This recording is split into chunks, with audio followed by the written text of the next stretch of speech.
quarter or trimester, whatever their school is.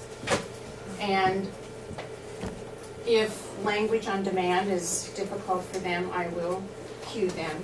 I make it not only academic suggestions, but I also make it social and emotional. So things like, example of my student this past year that I'm going to show you is someone that wanted to achieve all A's and B's. That was one goal. He wanted to meet new friends because he had moved from New Mexico. So he came up with a couple of things like that. But I would extend it into, what's your relationship like with your teachers? Would you like to have that? So good relationship with teachers. It's kind of like the quick tricks that we were taught in study skills. Making sure my assignments are turned in on time. Checking my grade averages as I go along. Things like this. So we make a list of 10. And every 2 weeks, without fail, I have gone to this student as a warm-up, and he has graded himself. So this is the form that I created. So he would make his goals to be judged, and then he would score himself, put the date in, and he would score himself every 2 weeks. 1 if he's not addressing the goal at all, a 5 if he's working on it somewhat but could use some improvement, and then a 10 if he's doing awesome. And then he would begin to compare and see where he's improving and where he isn't improving. And by darn if it doesn't work. At the end of every report card period, I would have him reassess his goals and make new ones, take ones away that he didn't feel were pertinent any longer, change it up, and we would continue throughout the whole year. So in the handouts that will be online, I'm giving you the form that I use, and it's just ongoing, just ongoing. Okay, so I did this for a whole year, last year, with this student. He was in 8th grade at the time, and you know, there were times when I thought, this is just, you know, on deaf ears here, but I was surprised when we took a break for the summer, came back this past fall, and he was so excited to see me for the first day, and this is what he presented to me. He said, Mrs. Edison, I made my goals, and truly I had this all ready in my plans. We were going to do this, start the new year. He made a PowerPoint. He said, I have thought about my goals ahead of time, and these are my goals. I have 3 goals to achieve this year to make me more successful in high school. Look at what comes in from study skills, guys. It works to have a structured schedule. Yes, look, he did the coloring. Look, AT is even in here. Can you see that? Wow. I mean, look at his sentence structure. He's showing me this, and I'm thinking, whoa, we need some writing. To have a structured schedule. A schedule can give me a visual representation on what I have to do next, like this. That is that. The second goal of mine is to maintain a GPA of 3.5 this next year, which help me get to college and graduate high school. Look at the graph. I mean, he's been put pictures. This is good. Stick with it. I know it will get hard. At time, I must stick with it. If I don't, my grades will go down, and I will losses my phone. And so, in summary, these 3 letters will help me get through this year. Wow. Isn't it? So, don't give up on, you know, these, all year long I'm thinking, oh, is this, he's even listening to me on this? He's one of the ones that did work, and that's great. That's great. So the other thing I wanted to show you was, we talk about this, the need of today. We've been talking about the need in level 5 for extra reading. And this particular child absolutely needed the supplemental. There just was not enough. on Dylan's pages. So I did create word cards from each of the sections in level 5. The EAs, the CH, the PH, the VCCV, and then I made the word cards, and we went through them every day. Every day we would go through them. And he's one that didn't mind being timed, so I started having him time himself. He thought it was kind of a fun thing, which is not all students, so I caution him. Some it causes anxiety, but this student in particular was fine. So these are the VCCV words. It should not be so many C's up there. So he started, and this was a stack of 50 words. So it took him 8 minutes the first time, and he cut it in half within, so that's not even a month. And that's just repetition, seeing the familiarity of seeing the pattern. And yes. Did you use the same word stack? I did, the absolute same word stack. So then, here's two other samples of what he's done. These were, I boosted it up to 90 words on the VV words, because he was, many of them he was saying as Joy pointed out, it didn't come easy to this child. You know, some it does, but this child, no. He was reading a lot of them like digraphs. He was probably even reversing transpositions and so forth. So, and look, we started it in June, and then he was away for some of the summer. We even went back to them in September, the same stack, and he even cut that in half.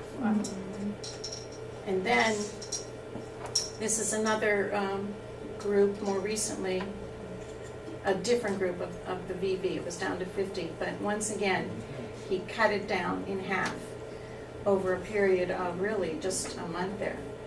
So that's proof that they can improve fluency, word attack, decoding within their head, you know, that kind of thing. So I do take, we go through the word deck, so this is EAs, and then I turn them into phrases, those same words, and I just make a phrase out of it. So, word into phrase, and I will do the same thing, because I was taught that the key to fluency is in reading phrases. I was taught that in alphabetic phonics by Judy Markovitz. That would be for me. So I have put into the Aztec site that you will get the information from those, and here's some of the VCCV words. And that's what I wanted to share with you. Thank you so much. Thank you, Betty. Thank you so much. Can I just comment that I find the same thing very helpful to make those word cards for level 5. Yeah, So same here. especially the ones that are really hard, so they just get practice seeing it over and over again.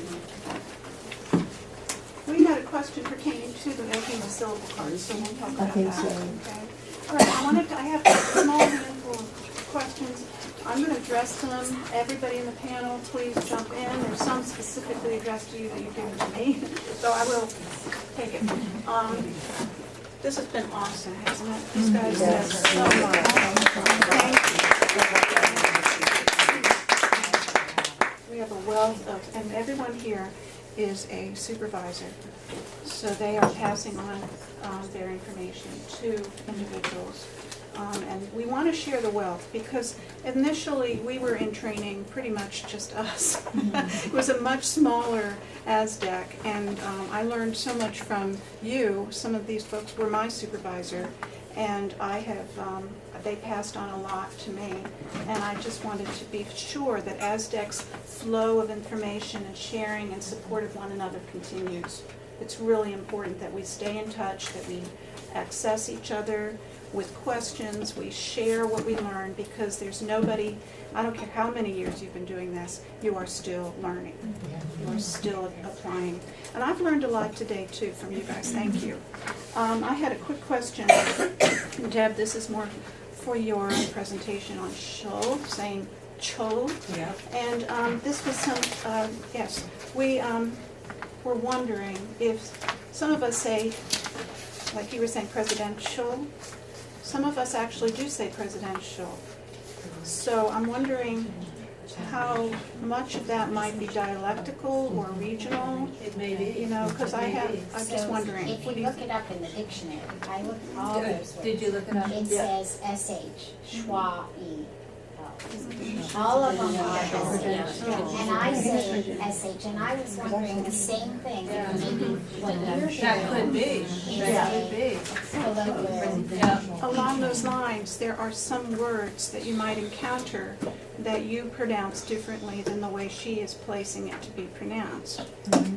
And I think we need to be very transparent with our student about, yeah, some people say it this way.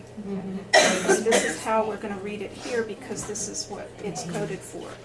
And the word that is later in the question is the word ration, with T-I-O-N-R-A as an open syllable. We've learned the word rationale, and we've heard the term, I'm gonna ration these supplies. So that could be a confusion, but I've also heard it said, I'm going to ration these supplies. I've heard it both ways. So some of these are not hard and fast, but we need to share, yes, I've heard it pronounced that way. But in this situation, we're gonna code and read it as is in the book, as ration.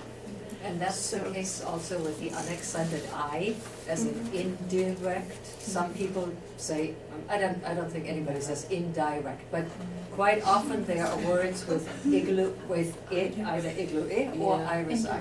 So it's really, it varies. And Trona, that is accent driven. If I say indirect, indirect, I guess it's not It might be accent like driven. No. where I don't a know. British might It's say it actually one But we way. do have our British influence. Most of these words are Yeah. listed both ways Yes, in it the could dictionary. be, you're right. Okay, so these are things that we, at this stage, level 5, we are dealing with the less regular aspects of English, and there's going to be areas where we need to say, yes, I've heard it pronounced that way. Let's code and read it like it is in the book, and, you know, not let it throw them as if, and this is what I've seen, is panic in the face of my student. Well, which one is it? You know, because they're so adverse to making a mistake. They really are. They've been punished for making mistakes. And some of these areas are the kinds of mistakes all of us make. Everyone who walks the streets have dealt with this very thing. So we can kind of say, it's okay, you can do it this way, and this is how we'll practice it, but you're not wrong if you do it the other way.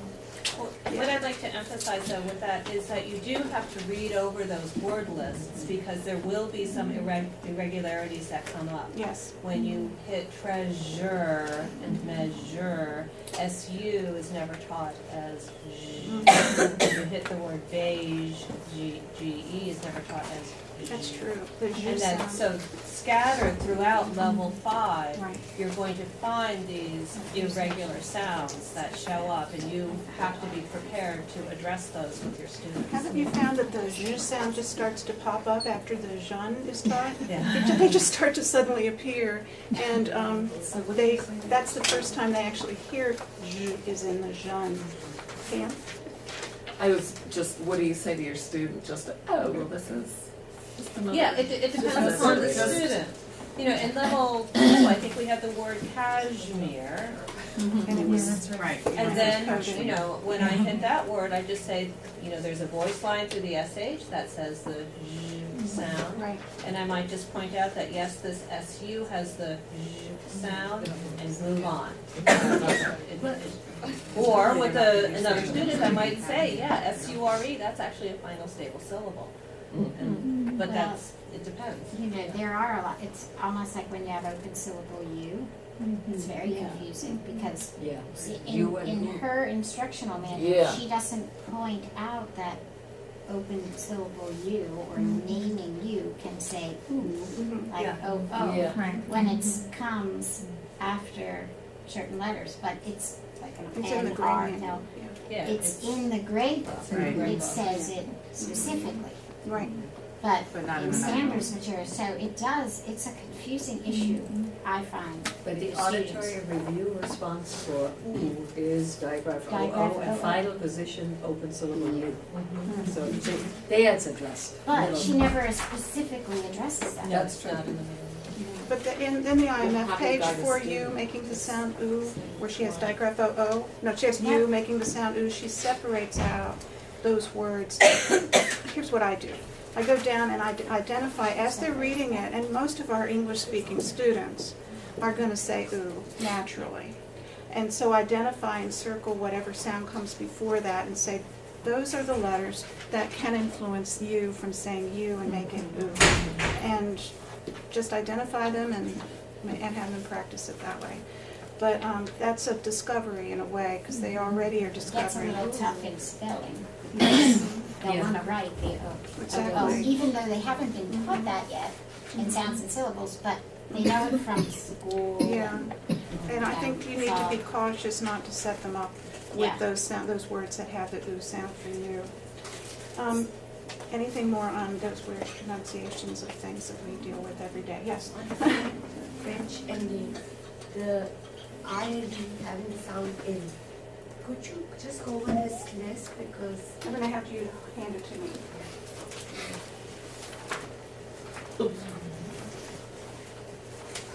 what's the diagram? Well, as it says in that, it's page 71. This is not diagram, this is the old one. This is ILE saying ill. Okay, I'll just read it if you want to correct me, but it all says ill. So, yes, some of these are pronounced with the I if you are precise in the way you talk, like some of us are. Fertile, not fertile, but again, you might hear it that way. You know, projectile, hostile, futile, mobile, I've heard mobile, mobile, I've even heard an eel, mobile, mobile. I think a Mobile is a noun and mobile is the Mobile, Alabama, you're right. Mobile, Alabama. But The hang, right. But a The moms mobile will all or say a mobile. mobile. So, Right. fun times, really. Again, keep in mind that our job is not to confuse the student, but to acknowledge their input, what they've heard, as being valid in many cases. Yes, this is the way some people pronounce this word. For your purposes, when I give you spelling, and if I'm going to give this to you, I don't know if this is even going to happen, I'm going to be very clear in the way I pronounce the word. You know, and that's our job, is to be very clear and try to tease out these areas of panic. But when? Well, I've really had my adult just get very angry because, well, you said, you know, and we have to talk it through because it's threatening to him to get it wrong. Yeah, one thing I say for a word like mobile or mobile, Or mobile. these are single words, so we're being told what the pronunciation is up at the top. Exactly. We won't know what the pronunciation is until we use context clues. Exactly. So I've been saying that throughout the levels with them, so they understand they have to read it mobile in Exactly. this column. But if it's not controlled like this, we have to rely on context clues. Exactly. So everything in that category where it says dill, docile, facile, fragile, nubile, imbecile, infantile, versatile, It's an infant. and volatile. And volatile. They're all under the S sound. So, I agree with you. I think, Jennifer, for clarity, pronounce them all with that one sound. Well, but if a student says versatile, we should just So, you know, I've heard it that way yeah. with the is sound again, you know. But it's not like, oh, that's wrong, you know. When we never correct like that anyway. Just You saying, know. if you're Well, going it's to Right. English. But and then it changes the definition sometimes It too. does, Like and I- mobile and mobile. And in this instance, we're pronouncing them all this way. Right. That's why we gotta get to phrases and into sentences Yeah. quickly with these words. Yeah, I agree with you, very well said. Yeah, Christine. But for some of these words, the dictionary is also a great resource because with some of the students, if you can do it, the etymology, will tell you the origin, and then, for example, for beige, if you know that it comes from the French, you know that j is always j, in beige. So you could just say it's another French origin, word of French. For example, the k rule, when it doesn't apply, it's always because it's a foreign word.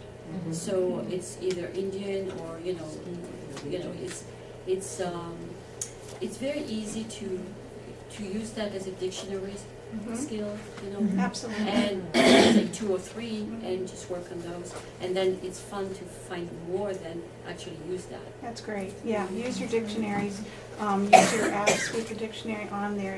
It gives you synonyms, it gives you pronunciation, and I love the fact that with your apps, they can hear the word. Yeah. You just hit that microphone and it reads it to them. You know, it's a wonderful gift to our students. You can ask Alexa too. What? You can spell a word and have Alexa. Don't ask Google though. Don't ask Google. Don't ask Google. Okay, now this is another quick question. For the word games, Trouto, that you had mentioned, the concentration, I know that in Not this, in concentration, go fish. Go Fish, Crazy Eight. right, Go Fish, I do concentration all the time too, but this Go Fish is a wonderful way of using vocabulary, and I know that your use of it in your presentation was specifically using the words that were in the reading activity. So the question here is, do we spell the words out or do we give pictures? Now, again, if you're just going to play Go Fish, generally just for categorization and These are vocabulary. words that are actually written out because you want to Exactly. practice the reading. Exactly, that's right. It's They're not right. new words, they have been covered. Right, so the words, I thought that was great, taking an INF page with all the words that they just read and they coded, and then making a Go Fish meaning by category as a great activity.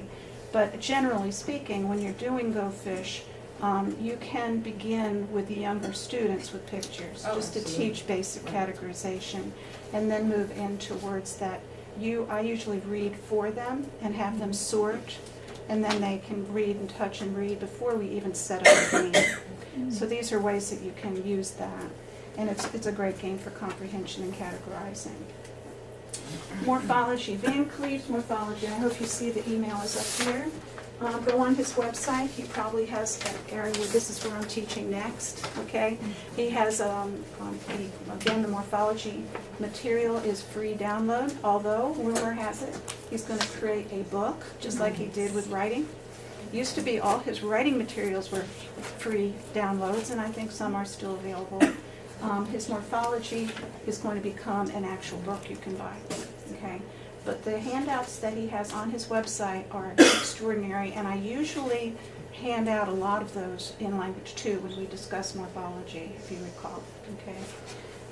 We're doing linkages for irregular spellings. Is it okay to do a 7th linkage? No. Yes. Okay, Very simple. it's only 6 linkages, period, okay? If you are teaching EU, for instance, as meaning wonderful, great, and it's digraph EU, digraph EU, digraph EU, and you come to the 6th one, you do not put the card down and say you, and have them write you, because that You is mean for the seventh. So there is no 7th and 8th step. Once the visual disappears, that's the end of the linkages for anything that's irregular for spell. Is that clear? Yes. Okay. We're going to talk about the handouts and how you can access them. And from my understanding, Ellen's going to talk about that. I have a huge file from these wonderful people who've sent me everything that they had alluded to or that they'd like you to have. And that is available to you. I understand it has to be a Gmail account that you have that we can Well, no, send I'll to. clarify that. But we're I'm going to working on clarify something. that in just a little bit, okay? Why is age not a final stable syllable? Okay, here's your example of why age is not a final stable syllable.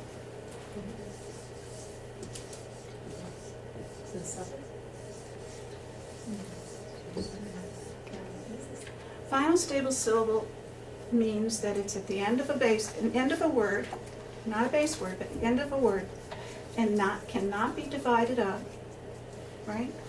And it is not spelled the way we think, right? Where would I divide this word? Can I do this? No. That's why it's not a final stable syllable.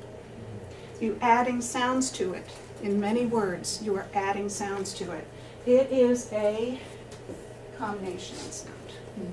And it is described as a combination sound in the book. Okay. That's why it's not.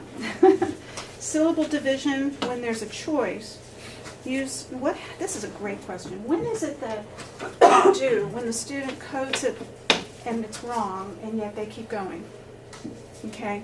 We're teaching them specific order of doing it. So let's say the first time they're provided a choice is with the VCV pattern, correct?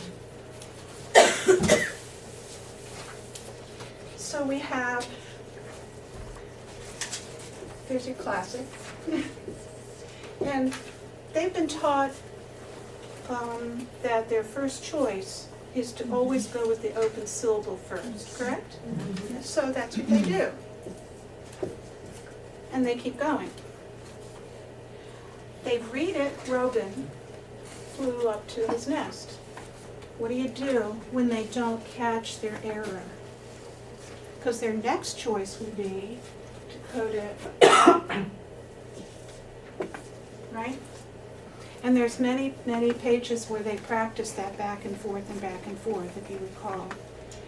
So what are your thoughts on that? They don't catch it. They read it, Robin, and they keep going. So that was my question, and I'm not necessarily It's a good one. talking about when they're coding, but I'm talking more in the text that is not.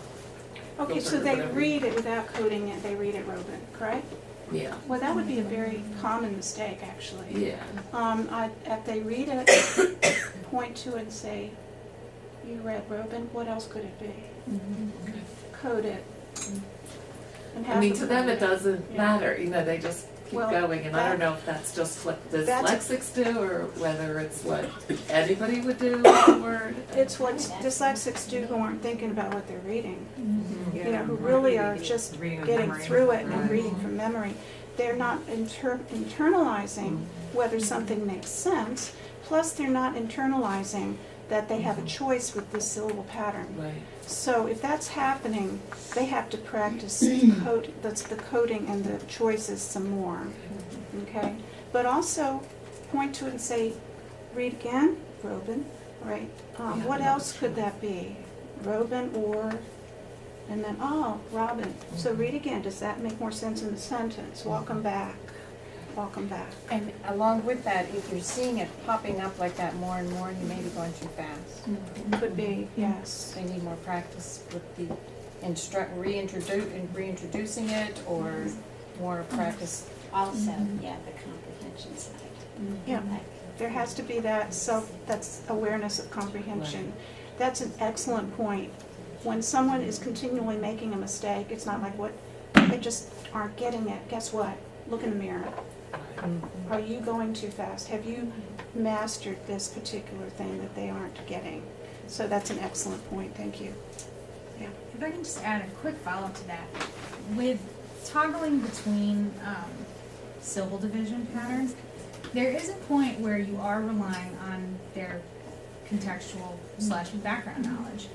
And I wonder if there's a point where if the child does not have that background knowledge, like how best do you address that? So like, for example, I mean, Robin, it's probably 50-50 if a lot of my students know what a robin is, or know the color robins in glue, or that sort of thing. So they could see robin and be like, oh, I just don't know what it is. Or they could see robin and be like, no, I just don't know what that is. And I guess at that point it's a matter of being responsive in terms of background vocabulary, but do you have other strategies you No, that's awesome input. Thank you. It is so true that we make assumptions without even knowing we're making assumptions. Of course, I know what a robin is. Really? That's something to think about when someone makes an error. Is the vocabulary missing? That context doesn't really even come into play because they have no clue what that word is. That's great. So what is my strategy? Any thoughts from the peanut gallery? What do you understand from that sentence? Yeah. I just- What does these Yeah, words that's make you fair. picture is a great way to I really like the person's idea about putting these words in phrases, even on cards. Because if you have that in a phrase, like a robin egg or something like that, then you might be able to associate it better. Yeah. That's great, because so often they're just reading individual. This is why I said the cards are dropped. Because we're at a point where comprehension is so critical at a higher level. Do we continue reading individual words over and over again, or do we start melting them into longer phrases and sentences and longer reading? So I'm not saying run out and make level 5 syllable cards. Maybe your student has not reached a point where they can read accurately without that initial syllable card practice. But at this point, it's not always a given that that's necessary. So feel free to go there. I love the idea of the phrases compared with them. That's great. So, good point. I was just because I did this recently with Bravo and Bravo, just the dictionary.com, it'll tell you, I'm like, I don't know if it's Bravo or Bravo, but it'll say if you press like the speak button, it'll pronounce it for you, and then just highlight which, and that's what I do, I don't Sure. know where. That helps Yeah. with the occasional argumentative student as well. You better know what's right, though, before you go on it. Yeah. Exactly. A lot of this, not having an awareness of vocabulary, it's our students that just hate to read. So they, perhaps the parents are so busy that they want read to, and they aren't reading. So I think it warrants a little discussion with the parents saying, can we get books on tape? Can we start reading, a magazine or something, anything, a comic book every night, and, just to start expanding the vocabulary. Absolutely. Vocabulary is a whole nother seminar that we could give on how to enfold vocabulary morphology into our lesson. Again, I love, though, your point that we can't take for granted that they understand. That's great. Christine? Just for a review, I just have a new student. He's in 9th grade. He's completely reluctant. He tries not to come, and he needs every word you can. I mean, he really doesn't read, and he doesn't know. So he would know Robin. So what I've started making is vocabulary cards, and then for retention, at the back of the card I put a picture and I review. So it's a brand new deck of review just for the vocab words. And then I use these words